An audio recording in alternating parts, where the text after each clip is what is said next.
واتقوا الله الذي تساءلون به والارحام ان الله كان عليكم رقيبا. اور تم اللہ تعالیٰ سے ڈرو جس کے نام سے ایک دوسرے سے سوال کرتے ہو، اور قرابت سے بھی ڈرو، یعنی قرابت کا خیال رکھو. ڈرنے سے مراد ہر جگہ ڈرنا نہیں ہوتا، بچنا ہوتا ہے، خیال رکھنا ہوتا ہے. اللہ تعالیٰ کے بھی ہر جگہ ہر وقت جو خیال رکھے، یعنی اللہ کی نافرمانی سے بچے، یہ ان کی دوستی کا حق ہے. ڈرنے سے مراد یہ کہ ان کی دوستی کرو. بالیقین اللہ تعالیٰ تم سب کی اطلاع رکھتے ہیں، ایک بات عرض کرنی ہے، فرماتے ہیں صلہ رحمی کا بھی خاص خیال رکھو. آج کل اس معاملے میں لوگوں میں بہت لاپرواہی پائی جاتی ہے. واتقوا اللہ الذی تساءلون بہ والارحام، ارحام رحم سے ہے. عام لوگ اپنے ہی ماں باپ سے نیک سلوک کرنے کو تو صلہ رحمی سمجھتے ہیں، لیکن علامہ آلوسی السید محمود بغدادی رحم اللہ تعالی جو تفسیر روح المعانی کے مصنف ہیں، 15 جلدوں میں عربی زبان میں یہ تفسیر موجود ہے. فرماتے ہیں کہ شادی ہو جانے کے بعد، نکاح ہو جانے کے بعد بیوی کے ماں باپ بھی صلہ رحمی یعنی خونی رشتوں کے برابر ہو جاتے ہیں.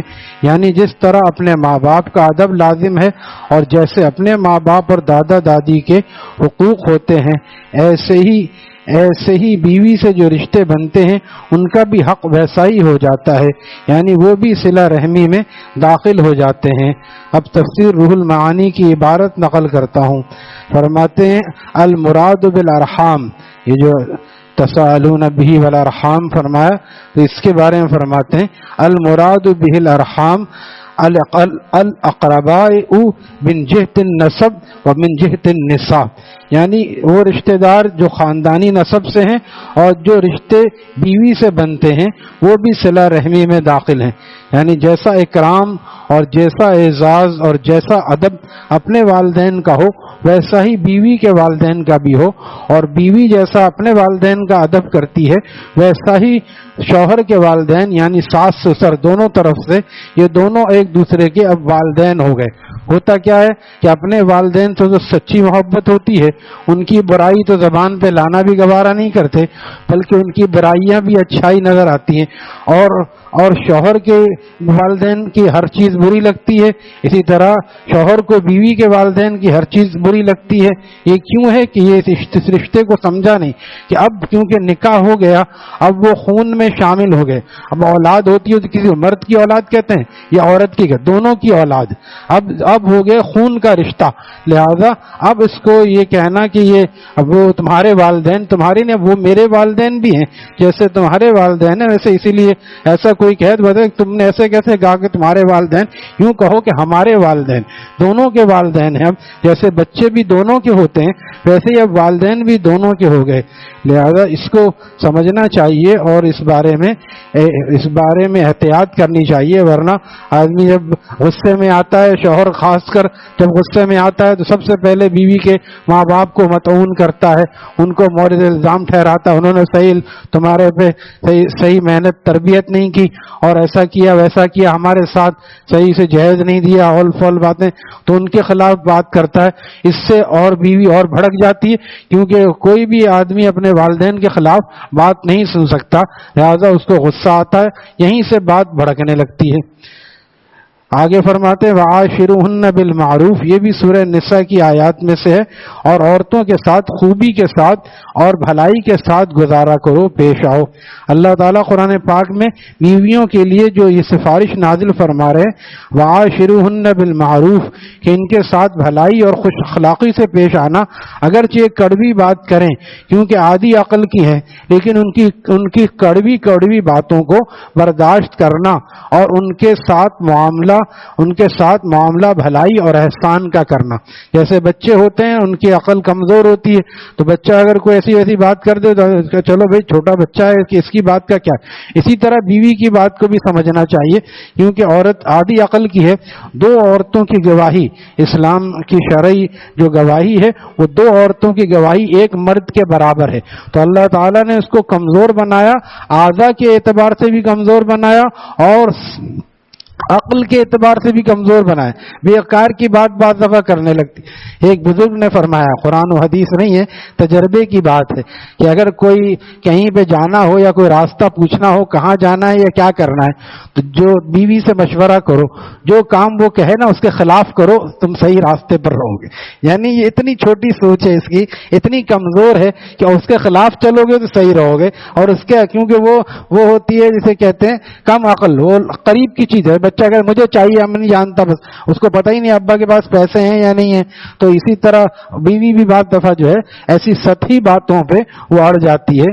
اس لیے اس مرد کو چاہیے اپنی بردباری کا خیال رکھے، یہ سمجھ لے کہ میں جس طرح بچے کا میں خیال کرتا ہوں کہ اس کے ساتھ بلا وجہ غصہ نہیں کرتا، اسی طرح عورتوں کے ساتھ بھی بلا وجہ غصہ نہ کرے، بلکہ طریقے کے ساتھ ان سے ڈیل کرتا رہے، طریقے کے ساتھ۔ ہمارے ایک دوست کہنے لگے کہ اگر کبھی غصہ کرے نا خاتون تو ان سے کہو کہ کوئی بات نہیں ہے، عمر زیادہ ہونے سے، بڑھاپا آنے سے غصہ آنے ہی لگتا ہے۔ اب وہ آئندہ خیال کریں گے کہ یہ تو بڑھاپے کی علامت ہے غصہ کرنا۔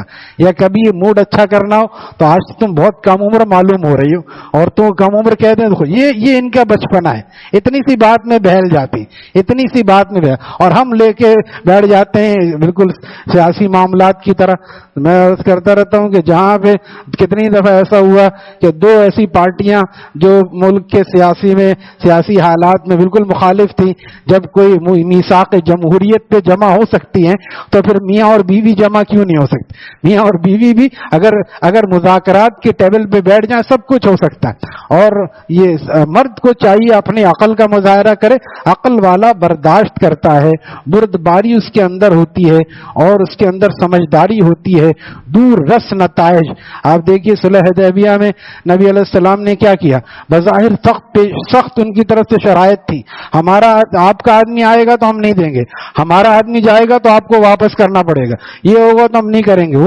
وہ پورے آپ علیہ السلام بظاہر دب کے آپ یہ معاملہ کر رہے ہیں اور معاہدہ کر رہے ہیں۔ حضرت عمر رضی اللہ عنہ نے حضرت صدیق اکبر سے پوچھا کیا ہم حق پر نہیں ہیں جو ہم اس طرح دب رہے ہیں؟ صدیق اکبر نے فرمایا خاموش رہو، تمہیں معلوم ہے کہ وہ اللہ کے نبی ہیں، وہ جو کر رہے ہیں اللہ کے حکم سے کر رہے ہیں۔ حضرت عمر فرماتے ہیں مجھے اس وقت میں صدیق اکبر، اس لیے کہتے ہیں کوئی اشکال پیش آئے تو اہل عشق سے پوچھو تاکہ بات تو صحیح سمجھ میں آئے۔ اگر کوئی ایسے ہی سے پوچھتے کہ ہاں بات تو تمہاری صحیح ہے، یہ تو مجھے بھی سمجھ میں نہیں آ رہی، صدیق اکبر نے کہا بات تمہیں سمجھ میں آتی ہے کہ نبی علیہ السلام جو کر رہے ہیں اللہ کے حکم سے کرتے ہیں، الا وحی یوحا، لہذا خاموش ہو جاؤ اس موقع پہ اور جو ہو رہا ہے بس دیکھتے رہو، ہم اس بارے میں جواب دہ نہیں ہیں، اللہ کا نبی موجود ہے۔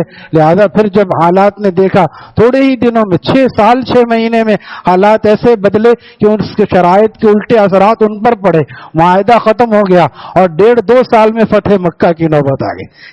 یہ دور رس چیزیں ہونی چاہیے۔ وہ لڑائی کر کے آدمی گھر تباہ کر لیتا ہے۔ 1-2 بچے ابھی 2-4 دن پہلے صاحب آئے، بیوی نے کچھ ایسی بات کہہ دی، ہاں تم بھی تو فلانی میں دلچسپی لیتے ہو، اب وہ فوراً برنگیختہ ہو کے ہاتھ اٹھا دیا انہوں نے۔ اب بیوی گھر میں بیٹھی ہوئی ہے، خود بیچارے ادھر ادھر پھر رہے ہیں، بچے بھی رول رہے ہیں۔ تو بچے چھوٹے ہوتے ہیں، ان کی جسے کہتے ہیں قسمت خراب ہو جاتی ہے، ان کے حالات خراب ہو جاتے ہیں، کوئی ان کا پوچھنے والا نہیں ہوتا۔ اس لیے عقل مندی اور دور اندیشی یہ ہوتی ہے کہ آدمی اس وقت میں خاموش ہو جائے جب غصہ ہے، اس لیے کہتے ہیں خاموش ہو جائے، من سکت نجا، جو خاموش رہا وہ نجات پا گیا۔ اس کے بعد ٹھنڈا پانی پی لے، پھر اس کے بعد کہ اچھا بھی بعد میں بات کریں گے، ابھی ذرا غصے میں آدمی کی صلاحیتیں مفقود ہو جاتی ہیں۔ مرد کا بھی جو ہے کہ بھی عقل مفقود ہو جاتی ہے، پھر وہ ایسی بات کر جاتا ہے جو بعد میں پچھتاتا ہے میں نے کیا کیا۔ حضرت والا سناتے تھے رات کو 2-2:30 بجے ایک صاحب آئے، دروازہ کھٹکھٹایا، ارے بھائی میں نے اپنی بیوی کو طلاق دے دی، اب مجھے یاد آ رہی ہے میرا کوئی مسئلہ حل کرا دو، 3 طلاق میں نے دے دی۔ اور میں اب آ رہا 3 طلاق دینے کے بعد، جبکہ 3 گولی مارو تو مر جاتا ہے آدمی، ایک دیتا تو چلو صلح ہو جاتی۔ ہمارے یہاں طلاق دینے کا طریقہ بھی لوگوں کو معلوم نہیں، کتنا آسان طریقہ ہے اسلام کا۔ بالفرض گزارا نہیں ہو رہا ہے، 2-4 مہینے گزارا کر کے دیکھو، بستر الگ کر کے دیکھو، بات چیت بند کر کے دیکھو، بڑوں کو بٹھا کے دیکھو، سب کر لیا، پھر بھی اگر دینا ہے ایک طلاق دو، ایک طلاق میں تقریباً 20-22 دن اندازاً ہوتے ہیں اس کے پاس، دونوں کے پاس سوچنے کے لیے. اب دونوں کو ایک دوسرے کی یاد آتی ہے، بچے درمیان میں ہوتے ہیں. کتنا اسلام نے کتنی آسانی کی ہے. لیکن ہمارے یہاں ضروری ہے کہ ایک غصے میں 3 فائر کریں گے، بالکل وہیں پہ قصہ ختم، جبکہ یہ ناجائز ہے. 3 طلاق ایک ساتھ دینا صحیح نہیں ہے. لیکن یہ بات بھی یاد رہے کہ گولی مارنا کسی بھی انسان کو صحیح نہیں ہے. غیر مجرم کو، غیر ملزم کو گولی مارنا صحیح نہیں، لیکن مارنے سے وہ مر جاتا ہے یا نہیں مرتا. تو اسی طرح طلاق دینا تو 3 ایک ساتھ صحیح نہیں ہے. لیکن جب 3 طلاق ایک ساتھ کوئی دے دیتا ہے تو ایسی واقع ہوتی ہے کہ بیوی مغلظہ ایسی ہو جاتی ہے کہ بغیر شرعی حلالے کے، یعنی دوسرے کسی مرد سے نکاح کر کے پھر عدت گزارے بغیر وہ دوبارہ اس کے نکاح میں نہیں آ سکتی. ایک اگر دے دیتا 20 دن بعد سے 19 دن پہلے یہ کہتا میں نے رجوع کر لیا، بغیر کسی گواہ کے صحیح ہو جائے، سارا معاملہ صحیح ہو. کتنا آسان ہے، جتنا آسان تھا اتنا ہم نے مشکل بنا لیا. لہذا اہل علم سے پوچھیں، اور بہشتی زیور میں یہ سارے مسائل موجود ہیں، کسی بھی مفتی سے پوچھ لیں. اگر ایسا مسئلہ ہے جا کے مشورہ کریں. ایک جمعے کی نماز میں سائیڈ ایریا میں پڑھاتا تھا، وہ یہی باتیں آ گئی کہ مردوں کی بھی کمزوری ہوتی ہے. ہم دیر سے جاتے ہیں، دوستوں میں ہاں ہی کر رہے ہوتے ہیں، 11 بجے جا رہے ہیں. وہ بیچارے تم 6 بجے آ کے 11 بجے کیا کرنے جا رہے ہو؟ تو گھر والوں کو وقت دو تھوڑا، اسی طرح ان کے ساتھ نرمی سے پیش آؤ. تو ہم اپنی خرابیوں کو نہیں دیکھتے، ہم فوراً اس پہ الزام لگاتے ہیں. اس کا منہ بنا رہتا ہے اور وہ تو ایسے اخلاق کیے ویسے اخلاق کیے. ہمارے دانی صاحب کو خط آیا تھا، ایسا میری بیوی ایسی ہے ویسی ہے. فرمایا اب اپنے بالائی منزل سے اور آسمان سے ذرا نیچے آئیے اور زمین پہ آئیے، یعنی زمینی حقائق کو دیکھیے.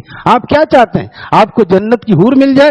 دنیاوی اسی طرح گزارا کرنا پڑے گا. ابھی آگے آ رہے ہیں نقمتہ کسرتہ، یہ ٹیڑھی پسلی سے ہے. اگر زبردستی سیدھا کرنا چاہو گے ٹوٹ جائے گی، گھر تباہ ہو جائے گا. کتنے لوگ سمجھتے ہیں کہ ہاں ہماری عمر ہے، ابھی دوسری شادی ہو جائے گی. ہو رہی ہے دوسری شادی، عمر 60 سال ہو گئی، کوئی دوسرے کے لیے تیار نہیں ہوتا. وہ سب سے پہلے پوچھتا ہے پہلی والی کیوں گئی؟ وہ کوئی نہ کوئی وجہ تو ہوگی گئی تھی، اس لیے دوسری شادی بہت مشکل سے ہوتی ہے. ہوتی بھی ہے تو وہ ایسی ہوتی ہے کہ بس صرف گزارا کرنے بعد وہ بھی پریشانی ہوتی ہے. لہذا ہر چیز میں تو میں نے جب وہاں بیان کیا جمعے میں تو الحمدللہ ایک صاحب بعد میں ملے، کہنے لگے آج تو میں نے بالکل جرگہ بھی بٹھایا ہوا تھا، یعنی لوگوں کو آج مجھے اپنی بیوی کو فارغ کرنا تھا. تمہاری باتوں سے مجھے عبادت والا کے سارے مضامین ہیں کہ اپنے مرد کو چاہیے اپنے قصوروں کو دیکھیں، عورت کو چاہیے وہ خود نرمی کا معاملہ کرے. تو پھر انہوں نے کہا کہ وہ جا کے کہا کہ میں نے اس سے بات چیز صحیح کر لی. پھر انہوں نے مجھے فون کیا کہ الحمدللہ میں اپنی بیوی کو گھر لے کر آ گیا ہوں. تو اگر آدمی اہل علم سے رابطہ کرے، مشورہ کرے، تو وہ گھر جو ٹوٹ رہا ہے وہ دوبارہ بچ سکتا ہے. اللہ تعالی ہمیں اپنے اخلاق کو درست کرنے کی توفیق عطا فرمائے. الحمدللہ رب العالمین.